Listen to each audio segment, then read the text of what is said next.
દેસાઈ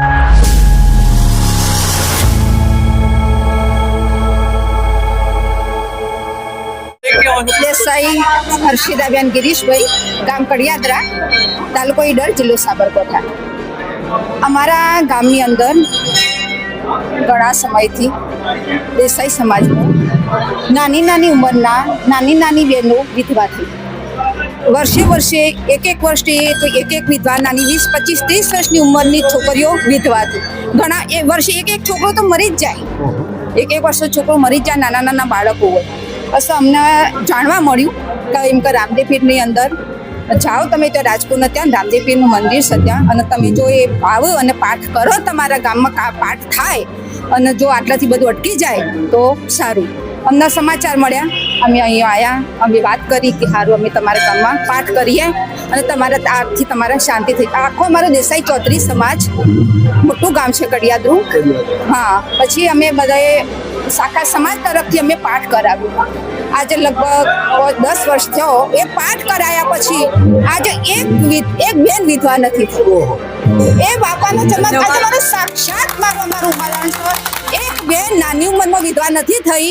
મોટી ઉંમરના ભલે એમના ટાઈમ ભગવાન હવે જગ્યા તો આલવી પડે, દરેક ઉંમર સમય પ્રમાણે જો એ બરાબર છે. બાકી નાની ઉંમર ત્યાર પાઠ થયા પછી એક બેન અમારી વિધવા નથી. બીજું બધા લોકો શું, બીજું એક તમને કહું તો ઘણા બધા નિહી સંતાન દંપતીઓ હતા કે જેમનો 15, 20 વર્ષ 25 ડોક્ટરોએ એમને ડિસાઇડ કરી છે કે તમને બાળક નહીં થાય. એવા બધા દાખલાઓ આજે જેમને અમારા પાઠ થઈ અહીંયા આવીને બાધાઓ લીધી, તો પાઠ થાય તો બાધા લેવાય. એક પણ એવું નહીં કે જેનો બાળક ના જન્મ્યો. દરેકનો બાળક બેબી છે પણ એમનો ભગવાનને ખોડો ભર્યો, પારણા બંધાય. એટલા પરચા અમને સાક્ષાત અનુભવ છે. બાબાના એક પરચાની વાત અમારા સાક્ષાત બેન છે, જે કેમેરો પકડીને ઊભા છે એ છે. એમને બી આ જ પ્રોબ્લેમ હતો અને બાબાના અહીંયા ધામમાં આવ્યા પછી જ એમને બેબીનો જન્મ. એટલે બહુ જ ભગવાન તો સાક્ષાત છે, આપણી શ્રદ્ધા છે. ભગવાનની શ્રદ્ધા હોય ને તો કણે કણમાં એનો વાસ જ છે જ. કડિયાદરાની એક મોટી વસ્તુ તમને કહી દીધી બેને કે આખા ગામની અંદર આટલા બધા નાની ઉંમરમાં બહેનો વિધવા થતી હતી, અને જેવો બાબા રામદેવજીનો પરચો એ ગામમાં પડ્યો તો તમારા મોઢે તમે સાંભળ્યું તો આનાથી વિશેષ પરચા હોય જ નહીં. અને એ આપણો બાબા રામદેવજી, કારણ કે એને પરચાધારી એટલા માટે જ કહેવાય છે કે કલિયુગમાં જો પરચા પૂરતો હોય ને તો એક હનુમાનજી અને એક બાબા રામદેવજી, આ બેનું જ કામ છે. હું ભગવતી બેન, હું આ ગામના મહિલા મંડળ ચલાવું છું.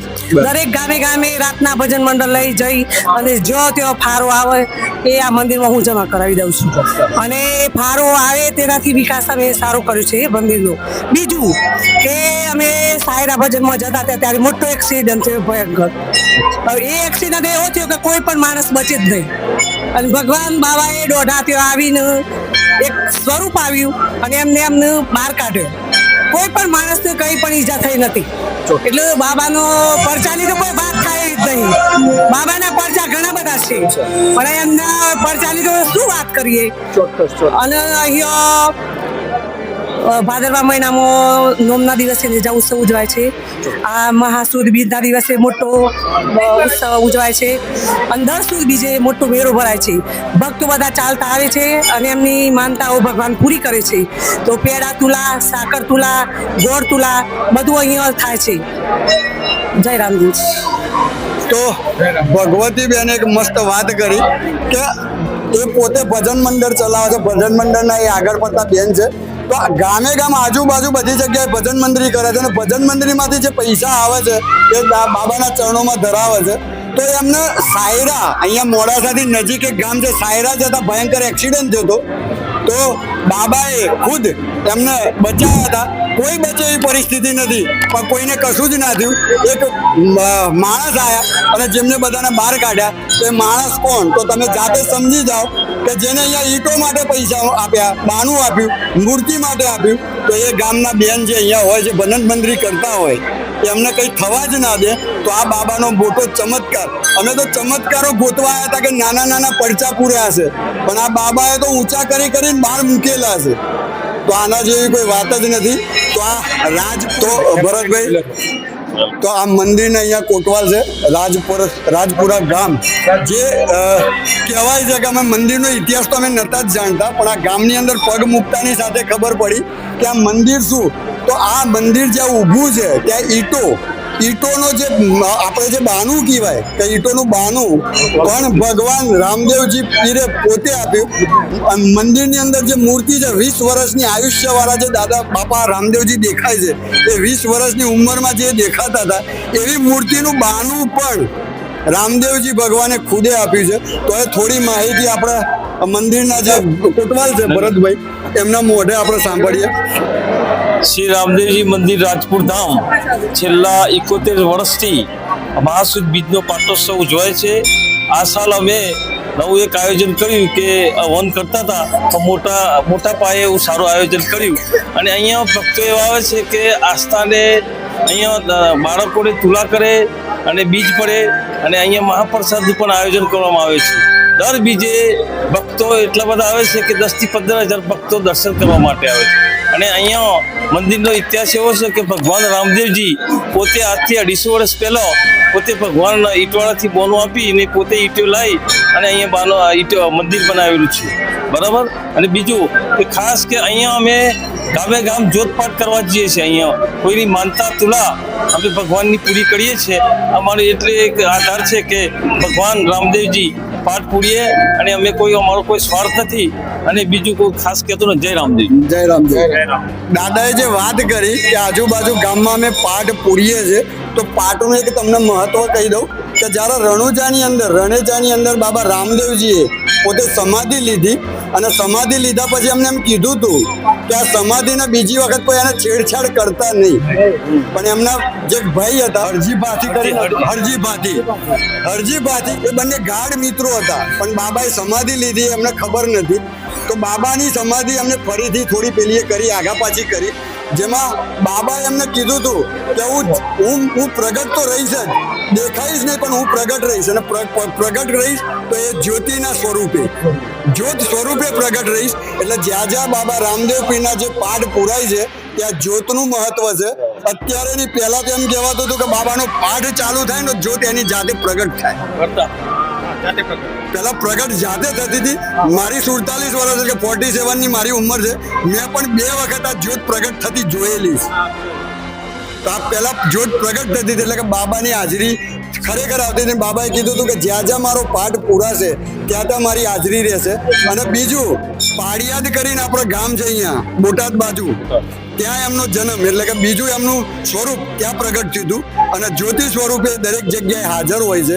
તો આ છે બાબા રામદેવજી મહારાજ, અને આ છે રાજપુર ગામ કે જ્યાં મંદિર બનાવવા માટે ઈંટો પણ બાબા રામદેવજી ભગવાને પૂરી કરી, અને અહીંયા મૂર્તિ પણ બાબા રામદેવજીના ઈશારે અને એમના પૈસાથી જ આવી.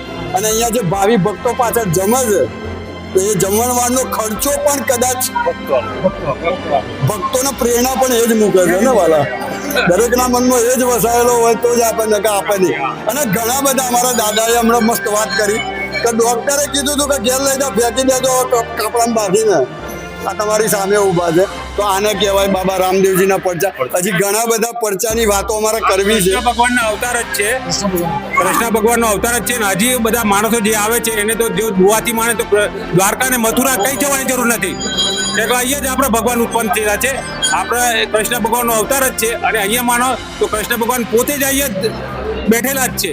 આ ભગવાનના બધા અવતાર જ છે. અને બધું પબ્લિક માને અને એમની દુઆઓ પૂરી કરે એવું આપણે ભગવાનની પ્રાર્થના કરીએ. આપણું એટલું કામ નહીં, બધાનું સારું રાખે ભગવાન, બધાનું સારું રાખે એવી ઈચ્છા. અને જે માણસ બીજાના માટે સારું ઈચ્છતો હશે ને એનું હંમેશા રામદેવજી સારું જ કરશે. એ માણસનું એ વાત સાચી જ છે. એ મને આજે અનુભવ થાય છે, અને બહુ અનુભવ થઈ ગયેલા આના. મારો છોકરો SRP માં લાગ્યો ને, મોટો બાબો, તો અમે રામદેવપીને પહેલો પગાર આવે ને ત્યારે અહીંયા અમે જે અમારી ઈચ્છા હતી એ પ્રમાણે પૈસા મૂક્યા હતા.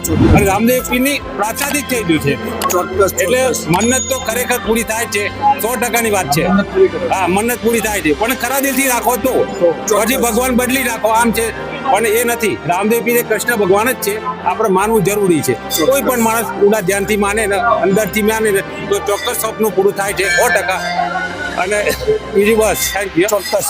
તો દાદાનું કેવું એવું જ છે કે અલગ અલગ જગ્યાએ જવું અને અલગ અલગ દીવાદેહીઓ કરવી અને આમાં એક કહેવત છે કે આમાં જોક્સ કેવો હોય તો થઈ જાય કારણ કે ભગવાનમાં એવું છે કે અલગ માનતાઓ માનીએ તો કઈ દુઃખ આવે તો પછી બધા ભગવાન અંદર વિચાર કરે પેલો કરશે છેવટે માણસ મરી જાય એટલે પકડો તો એક જ પકડજો.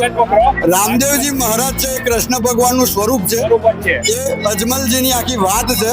તમે કોઈક દિવસ આપણે રજૂ કરીશું એના માટે બી આપણે એક વિડીયો બનાવીશું પણ અમારો એક જ મેન ઉદ્દેશ્ય છે કે આધુનિકતાના કારણે ઝાડનું નિકંદન નીકળી ગયું છે અને આપણી આવનારી પેઢી માટે આપણે જો કંઈક કરવું હોય તો આપણી જોડે 40 થી 45 વર્ષનો ટાઈમ છે. કોરોના વખતે મારું ગામ અહીંયા 5 કિલોમીટર દૂર છે તો હું રિક્ષા વાળા નહીં આવે તો હું ચાલીને આવતો. ઘણા લોકો મારા ગામ વાળા કહેતા ભાઈ તારે તું મરી ગયેલો હાજો કમ્પ્લીટ થયો છે તો તું મરવા માટે જાય છે. મેં એમને કીધું કે રામદેવને મને જીવતો રાખવો હોય તો રાખશે ના તો મારી નાખો તો રસ્તામાં જ મારી નાખશે પણ મારે એના દરવાજે જઈને દર્શન કરીને આવવા છે. હું 2 વર્ષથી ચાલીને આવ્યો છે અહીંયા. એટલી મને ખાતરી છે કે ઘણા લોકો રોકતા મને કે અરે મુંબઈથી આવ્યો છે કોરોના તો થઈ ગયો હતો અને પેટમાં પરું થઈ ગયું હતું તો પછી શું કામ મરવા માટે જાય છે. મેં કે મરે તો રામદેવને મારવો હોય તો હમણાં જ મારી નાખે. મેં એની પ્રાર્થના પૂરી જ કરી છે. અરે મારે ખરેખર સ્વપ્નું મારું સાકાર થઈ ગયું. ખરેખર ધન્યવાદ. ભગવાન બધાનું સારું કરે એવી ઈચ્છા છે આપણે. દાદાએ આટલું બધું કીધું કે હું મરી જ ગયેલો હતો. લોકો કહેતા હતા કે તું મરી જ ગયેલો છે. ડોક્ટરે ના પાડી હતી કે તમે મરી જાઓ ને તો તમે અહીંયા કોરોનામાં નાખી દેજો. આજે દાદા અહીંયા ઊભા છે અને એમને કીધું કે મારા ઘરે પાઠ કરાવું ને દાદા આવે બાબા આવે મારા ઘેર. બસ આ ઈચ્છા પૂરી કરવા માટે જ તમે હયાત છો દાદા. તમારી ઈચ્છા ટૂંક સમયમાં પૂરી થશે. જય રામદેવજી. મારું નામ મિરસંગભાઈ કોયાભાઈ પટેલ છે. અહીંયા હું રાજપુર રહું છું. રખિયા ગામનો વતની છું અને અહીંયા જ્યાં મંદિરની અંદર કોઈ આટલો બધો વિકાસ નહોતો. દરેક ભાઈઓ બહેનો અમે આવતા હસવા જઈએ અને રામદેવપીરની ખાલી ગાદી હતી અને સેવા જ હતી પણ અમે આ રામદેવપીરની પ્રતિમા લાવવા માટે ખાલી 100 રૂપિયાથી સ્ટાર્ટ કર્યું હતું અને એમાં 1 જ રૂપિયો મારી જોડે પડ્યો હતો અને નોટની અંદર લખાયા. પછી 25 પૈસા હું ઘેર જઈને લઈ આવ્યો અને 25 પૈસા ઘેર જઈને 100 રૂપિયાથી અમે સ્ટાર્ટ કર્યું અને આ મંદિરમાં ગામના લોકો દરેક ભાઈઓનો સાથ સહકાર મળ્યો અને 5.5 ફૂટની મૂર્તિ આવી અને આજે અહીંયા સાક્ષાત દર બીજી મેળો ભરાય છે. 12-13 પબ્લિક અહીંયા આવે છે અને દર્શન કરે છે રામાપીરનો અને પ્રસાદ લે છે. જય રામદેવજી. તો આ હતા બાબા રામદેવજી મહારાજ. ઘણા બધા અહીંયા જેટલા તમને માણસો દેખાય છે જેટલા માથા દેખાય છે એ બધાની જોડે કંઈક ના કંઈક પરચા બન્યા છે પણ આ કેમેરાની અંદર કે વિડીયોની અંદર એટલા કંડારવામાં આપણને થોડો એનો બીજો ભાગ આપણે બનાવીશું. બીજોનો ત્રીજો ભાગ બનાવીશું કે જેટલા ભક્તો છે એમના જોડે શું ઘટનાઓ બાબા રામદેવજી મહારાજે એમની શ્રદ્ધાથી જે શ્રદ્ધા ભાવથી શું કર્યું છે એ બધું આપણે લઈશું અને દુનિયાના ખૂણે પહોંચાડીશું કે બાબા રામદેવજી મહારાજ એમને પરચાધારી નથી કહેવાતા. જ્યાં વિજ્ઞાન પૂરું થાય છે ત્યાં મારા બાબા રામદેવજીનો ચમત્કાર ચાલુ થાય છે. તો બોલો રામદેવજી મહારાજ કી જય રામદેવજી મહારાજ. હું અહીંયા પૂજારી તરીકે આવ્યો છું. મને 2 મહિના જેવું થયું છે. હું પહેલાથી જ રામદેવ પીર બાપાને બહુ માનું છું કે મને બહુ પ્રેમ છે રામદેવ પીર ઉપર. મારા એક ફ્રેન્ડ હતા, અમે 2 સાથે ભણતા. એમના પપ્પા અહીંયા પહેલા પૂજા કરતા તો એમને મને કોન્ટેક્ટથી ત્યાં મૂક્યો. પછી હું અહીંયા આવ્યો. આ બધાનો ભાવ મને બહુ સારો લાગ્યો. મંદિરમાં પણ સેવા પૂજા કરવાનો બહુ આનંદ આવે છે અને દર બીજે બહુ ઉત્સવ ઉજમાય છે. વસ્તી પદયાત્રાઓ ખૂબ આવે છે અને બાબાના નામના જયકારો બોલાય છે. ચા પાણીની સુવિધા બહુ ફૂલ. આ લોકો બહુ ભાવિક છે અને સેવા પણ બહુ કરે છે. એમને હું ધન્ય માનું છું. અને આ રાજપુર ગામ હતું અને રાજપુર ધામ બનાવી દીધું પોતે. બાબા રામદેવ પીર મહારાજનો જય. અને બધા એક વૃક્ષ વાવજો. અમારો મેન ઉદ્દેશ્ય એક જ છે કે આપણે ઝાડ વાવવાના છે. તો અહીંયા મંદિરના પ્રશાસનમાંથી એક જ વસ્તુ કહેવામાં આવે જેટલા ભક્તો આવે છે કે તમે એક ઝાડ બાબાના નામનું એટલે કે રામદેવજી પીરના નામનું એક ઝાડ વાવો. બસ આનાથી વધારે નથી કારણ કે આવતીકાલની ભવિષ્ય એના હાથમાં છે. બાબાએ અમને મોકલ્યા છે એમ સમજો કે બાબાએ અમને પ્રેરણા કરી આજે અહીંયા પહોંચવાની અને ઝાડ ઉગાડવાની વાત કરવા માટે. તો અહીંયા જેટલા બી ભક્તો આવે છે તમે કોઈ પણ જગ્યાએ હો એક ઝાડ બાબા રામદેવજીના નામનું વાવો અને બોલો બાબા રામદેવજી મહારાજ કી. બસ એક ઝાડ વાવો અને જીવન બચાવો. તો દોસ્તો બન્યા રહેજો અમારી ચેનલ અરવલ્લી કે પન્ને. જો અમારા આવા ને આવા વિડીયો, જે પ્રકૃતિને લગતા વિડીયો, કારણ કે હું છેલ્લા 27 વર્ષથી સાપ અને જંગલી જીવ, જે જાનવરો છે બચાવવાનું કામ હું કરું છું. અને જંગલી જીવ એટલે કે સાપ, કોઈ પણ જગ્યાએ અરવલ્લીમાં કોઈ સાપ નીકળે તો અમારી ટીમ ગમે ત્યારે જઈને સાપનું રેસ્ક્યુ કરીને એને જંગલમાં છોડે છે. અને ઝાડ અને જનાવર પ્રકૃતિના બે પાયા છે. તો ઝાડ અને જનાવર નહીં હોય તો માણસ કશું કરી શકે એમ નથી. તો જો માણસને બચાવવો હોય તો ઝાડ અને જનાવરને બચાવવું જરૂરી છે. તો દોસ્તો આ હતું અમારું રાજપુર ગામ અને બાબા રામદેવજીના ચમત્કારના પરચા. તો મળીએ આવા એક બીજા વિડીયોમાં. જય હિન્દ, જય ભારત.